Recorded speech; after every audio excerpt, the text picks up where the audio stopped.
Et c'est à l'école fondamentale Nelson Mandela de l'Hippodrome que le président de l'Assemblée nationale, Younousi Touré, a voté dans le bureau numéro 10 en compagnie de son épouse. Il a placé ce deuxième tour sous le signe de la paix et le respect des résultats. Quant au président de la Cour suprême, Nuhun Tapili, il a lu voter à l'école Mamadou Konaté, un reportage de Mahamadou Doumbia qui a fait le tour. C'est sous une pluie battante avec des chaussées submergées que notre équipe est arrivée à l'école fondamentale Nelson Mandela, 6 à l'Hippodrome. Le Mali doit voir un bon président. C'est pourquoi moi je suis venu voter. Pour ce second tour, il y a peu de problèmes et pour cause les électeurs connaissent déjà leur bureau de vote depuis le premier tour du 28 juillet. Ma motivation, la toute première, c'est la situation dans laquelle se trouvait mon pays. Il faudrait bien qu'on vote beaucoup pour pouvoir sortir de ce gouffre. Alors, vu cela, il nous faut un président capable, valable, qui puisse répondre à nos aspirations.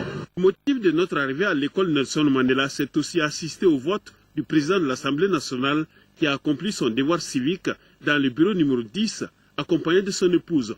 Qu'à partir de ce vote, nous allons élire un président qui prendra en charge l'ensemble des préoccupations du peuple malien, c'est-à-dire des préoccupations de paix, de stabilité, de développement économique et social. Donc je souhaite bonne chance au président qui sera élu. Et puis c'est à l'école fondamentale Mamadou Konaté que le président de la Cour suprême a voté. J'en appelle à tout le peuple malien, à tous les candidats qui méritent notre respect parce qu'ils ont porté haut le flambeau de la démocratie malienne. Donc j'en appelle à chacun de respecter les résultats des urnes parce que la seule autorité habilitée à trancher un contentieux de cette nature est bien la Cour constitutionnelle.